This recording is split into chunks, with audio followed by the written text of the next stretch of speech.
For today, we are finishing up looking at some mathematical models. So let's see, it's Thursday. So Tuesday, we looked at linear models specifically. Yesterday, we looked at polynomial models.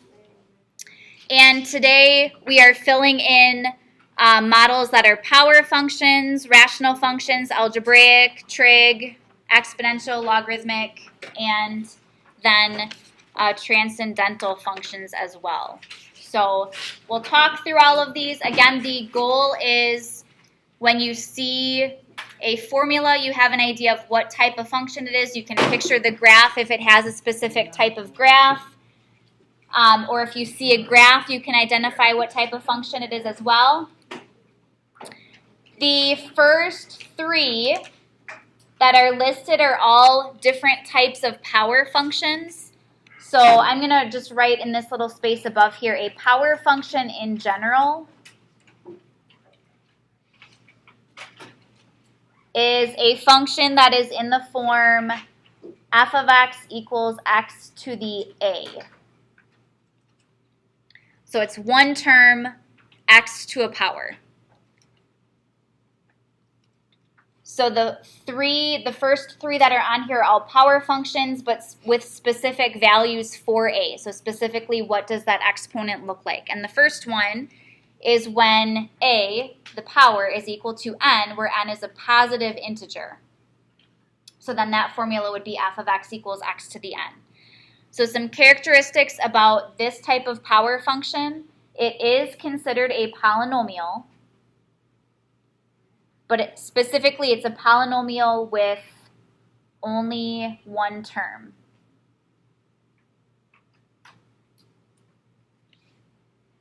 So, for example, f of x equals x squared.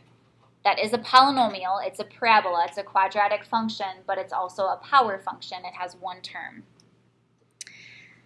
And we're going to come back to, there's one other characteristic I just want to talk about, but I'm going to look at the graphs. So there's or similar shapes for the graphs if n is even and then if n is odd. So if the exponent is even, then the power function is considered an even function.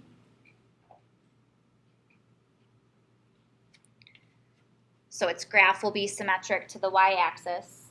And then these functions have a graph that is a similar shape to x squared, or a parabola.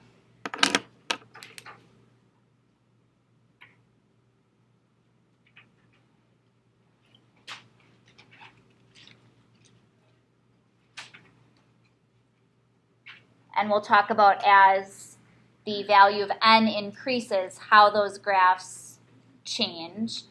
And then when n is odd, it is an odd function. And then these graphs resemble the graph of f of x equals x cubed.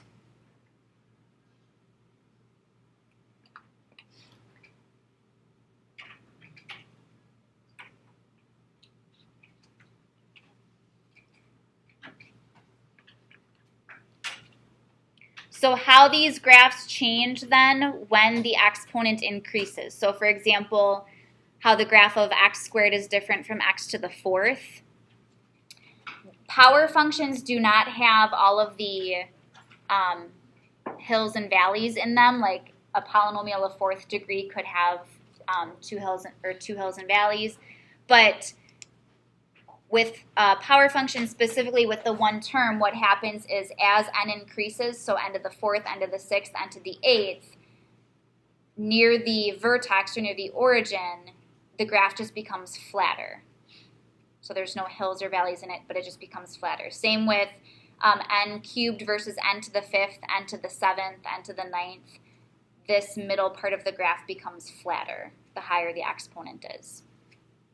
So if you wanted to make that note, I'll just put as n increases, the graph becomes flatter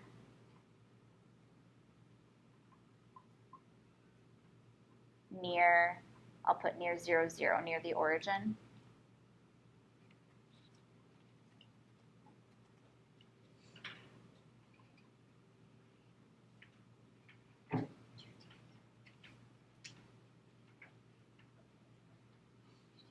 So those are power functions when n is a positive integer. We could also have a power function where the exponent a is equal to 1 over n, and these are root functions.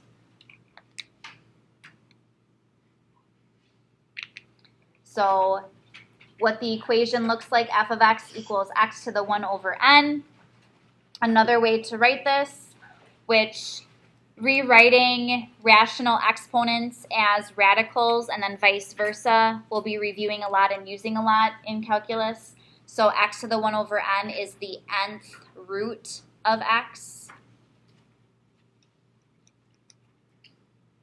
which is why these are the root functions. So we're going to talk about if the root is even versus if it's odd, because all even roots have a general shape, same with all odd roots. So specifically, if we looked at, well, I'll put n, if n was 2, because we know the case is better for the square root and then the cube root for the odd functions. But this does apply if n is even. So if n was 2, we would specifically have the square root function. I'm going to come back. I want to say what the domain is, but let's just sketch the graph. So the square root function starts at 0, 0, and then is an increasing curve, but it starts out steeper, increases less and less as it continues on. So the domain of an even root function, so for the square root of x, but for any even root, would be from 0 to infinity, including 0. And then the 4th root of x, the 6th root of x, the 8th root of x would all have that same shape. And then we'll look at the odd case. So if n was 3 or an odd root. So if we look specifically at f of x equals the cube root of x.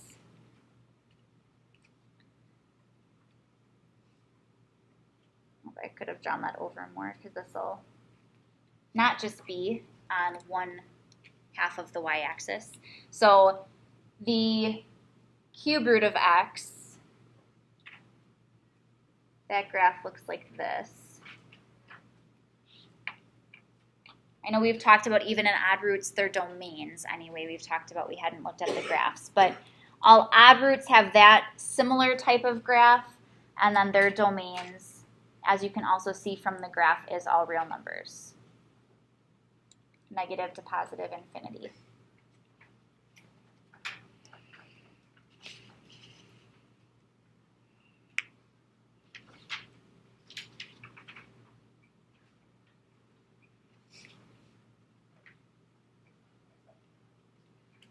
All right, last power function is then if a is -1, and this is the reciprocal function. And you can see the formula there, f of x is x to the -1st power. Another way to write this, again, another property of exponents, if you have a negative exponent, this is equivalent to 1 over x, or 1 over x to the 1st power. So changing negative exponents to their rational form, I guess you could call it, or vice versa, changing it from a fraction to make a negative exponent, that we do a lot as well in calculus. This is especially when we get to derivatives and we rewrite functions quite a bit. But this, I'm going to draw the graph first, and then the only characteristic we're looking at specifically is I'm going to say what the domain is. But this is actually the graph of a hyperbola.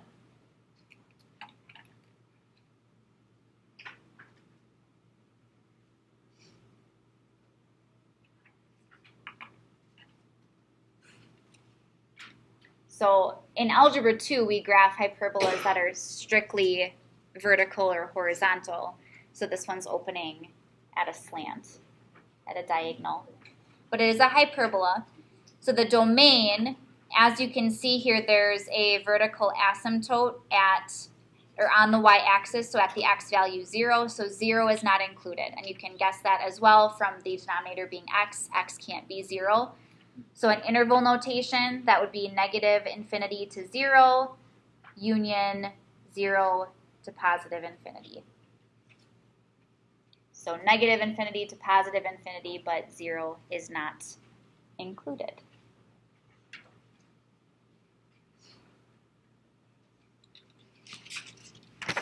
And the next couple we're going through, rational and then algebraic functions. These don't have specific types of graphs because there's many types of rational functions and algebraic functions.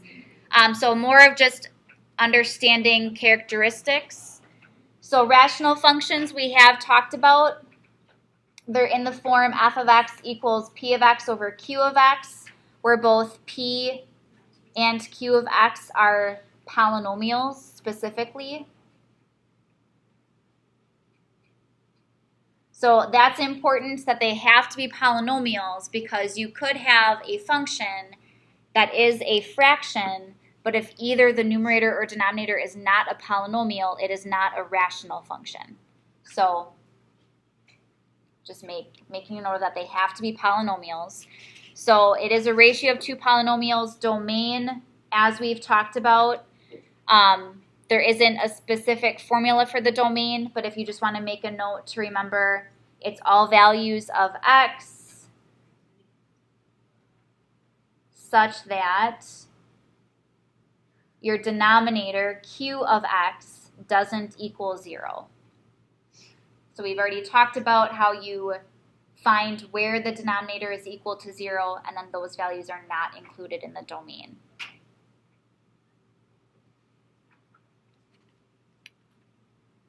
And again, there's many rational functions. They don't have a general shape. It just depends on the function itself. And then algebraic functions, there's not a specific formula, and I'll explain why. Under the characteristics, I'm just going to write here. Algebraic functions are functions that are constructed using algebraic operations.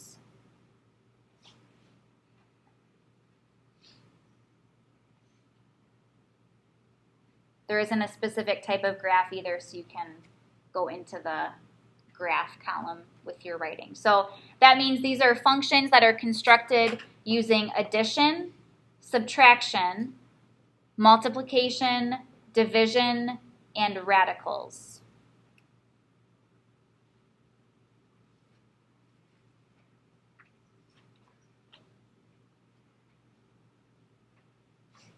I will include some examples. But one thing to note is that all rational functions are included.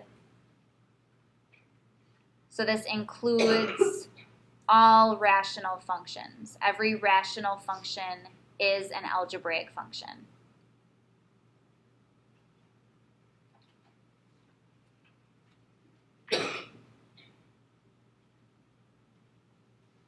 When we look at the very last one, which is transcendental functions, that'll give you an idea of what functions would not be algebraic.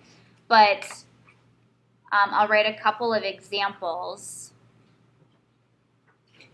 just to give you an idea. So, for example, f of x equals the square root of x squared plus 1 would be an algebraic function.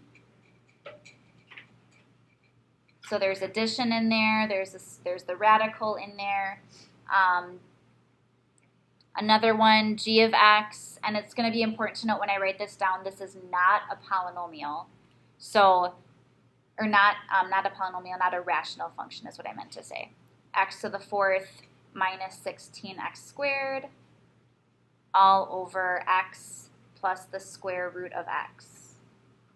Okay, so this, if you wanted to make a note, this is not, it's algebraic, it's not rational, even though it is a ratio of two functions.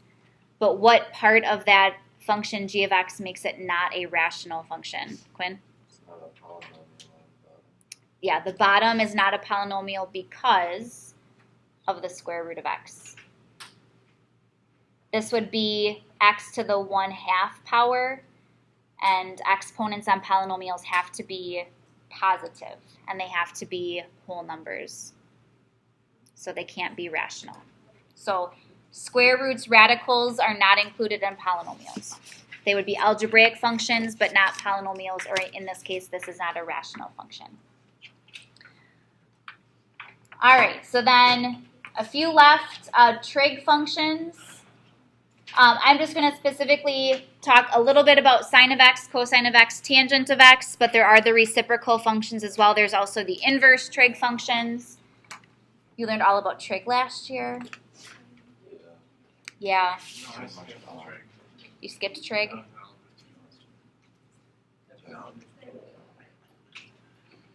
So, sine of x and cosine of x, these I'm going to group together, and then tangent of x. Sine and cosine have the same domain and range and period, since we know the period of, or trig functions have that characteristic of their period. So domain and range. Domain for sine and cosine? Yeah, domain for sine and cosine, all real numbers, negative to positive infinity. Range for sine and cosine, -1 to 1.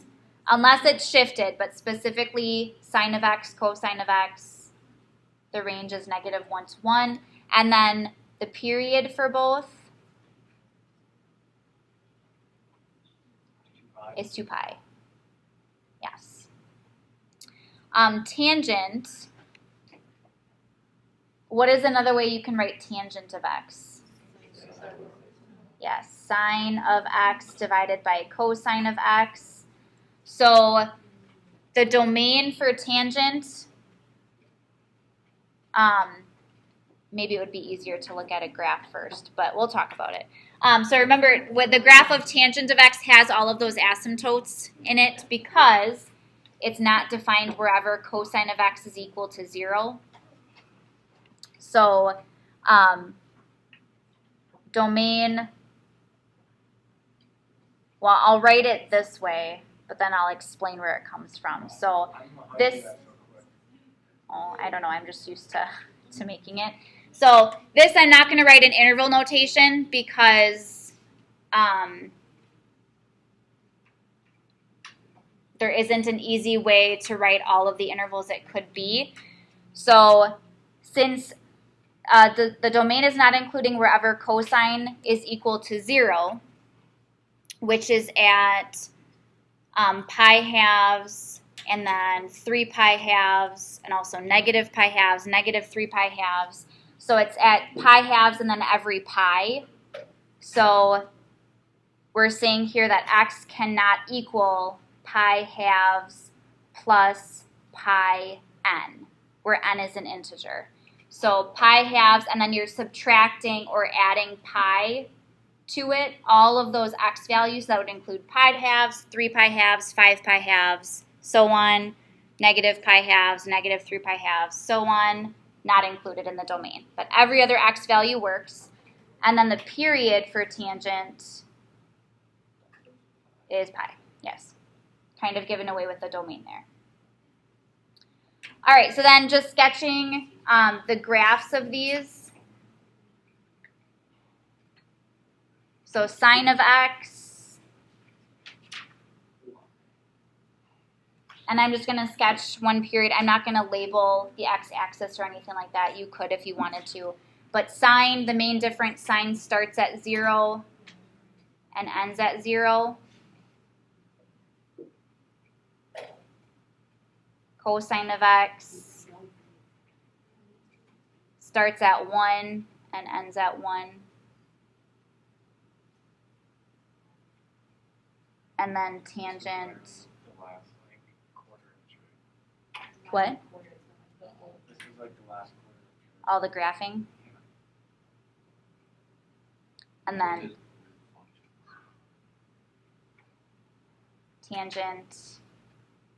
If you wanted to draw more than one, I'm just kind of drawing in where the asymptotes would be. But These you could all graph. I mean, you can graph on your calculator too, but we can't always use the calculator. So having an understanding just of what those graphs look like. There is trig in calculus, but it's not a ton of trig.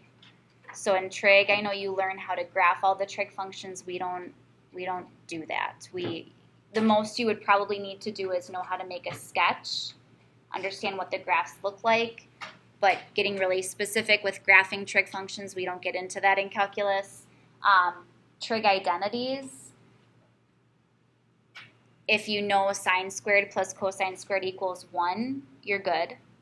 The other trig identities you don't need to memorize.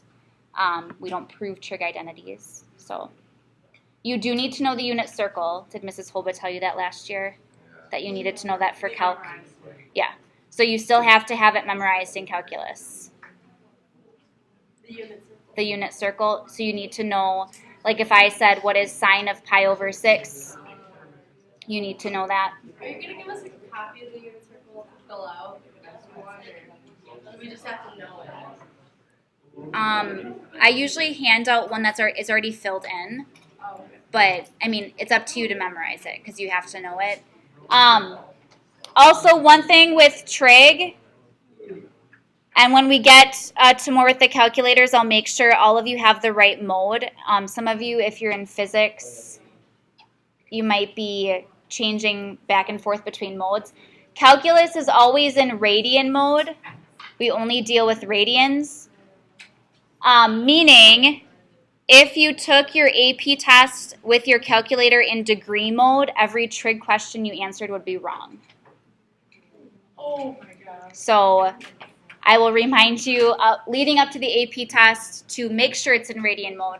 But if you don't have to switch it for a different class and you just put it in radian mode, you're good. But I think in physics sometimes you're in degree mode. We are never in degrees in calculus. We're always in radians. It only affects if you're working with trig. Okay, exponential logarithmic functions, and then talking about transcendental. I know this isn't terribly exciting filling this in, but we have to look at the different equations and their shapes for their graphs. So exponential is in the form f of x equals a to the x. With exponential, your base a for an exponential function has to be positive. So if the base is a negative number, it's not exponential. Bless you. And then just knowing that a is a constant, so it's a positive constant. I'm going to look at the graphs for exponential and come back to characteristics. We're just going to write down domain and range. So the graph could look one of two ways.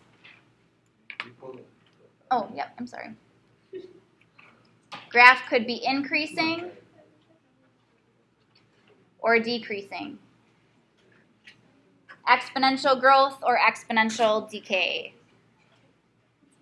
When is the exponential curve increasing? Has to do with A. Yeah, I know. When A is greater than 1. And then when is it decreasing? Well, less than 1, but still positive. So between 0 and 1. So when you have like 1/2 to the x, that's going to be decreasing. And then domain for every exponential function.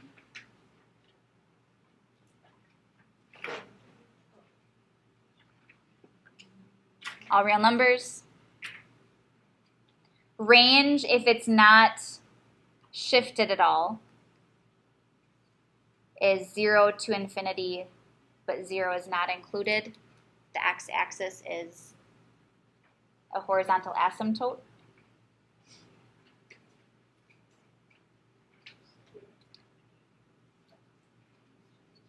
And then how are exponential and logarithmic functions related?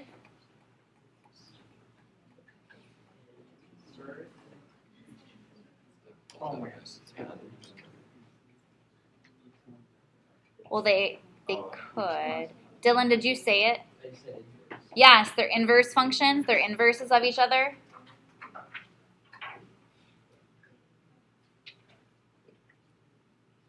Exponents and logarithms are inverses, inverse operations, inverse functions. So for the logarithmic function, f of x equals log base a of x, here a is still a positive constant, so a is still greater than 0 and a is a constant.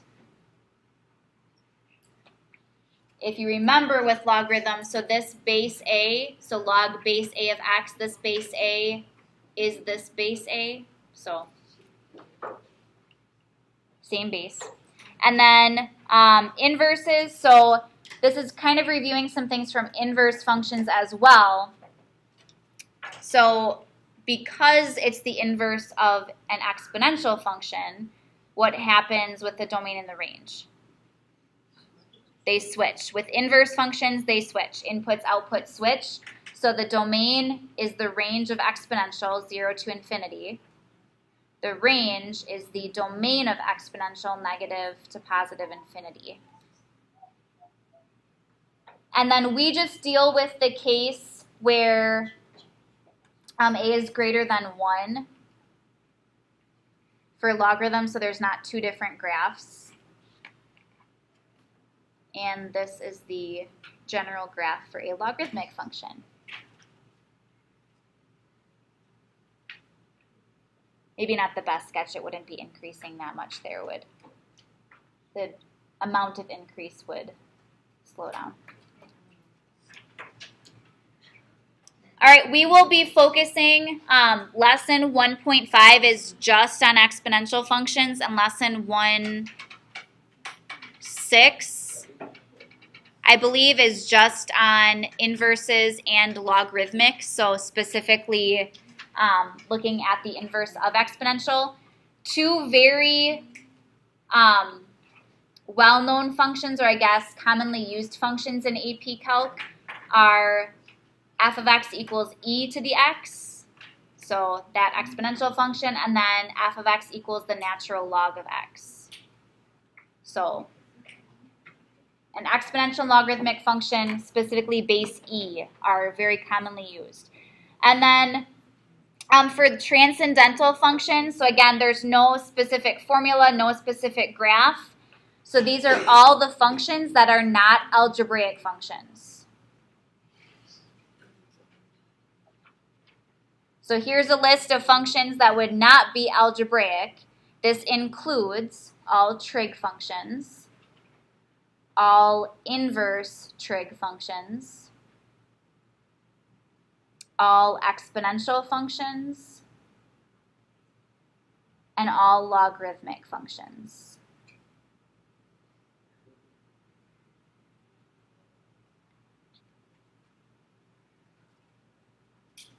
So they would be part of the transcendental family of functions.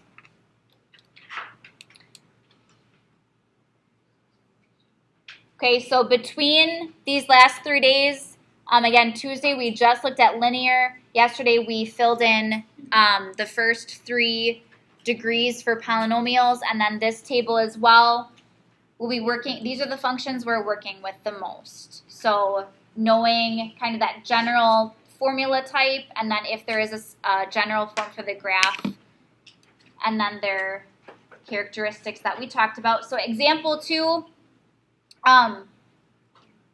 there isn't much for your practice, but this is a type of question you might see. There are questions here too that deal with looking at graphs and saying what types of functions they are, but here are 4 different functions given as a formula or as an equation, and you want to be able to classify these as a power function, a root function, a polynomial, and if it's a polynomial, state what degree it is. If it's a rational function, algebraic, trig, exponential, or logarithmic. So basically looking at the function, what type of function is it? All right. What I think I will do is have you answer these.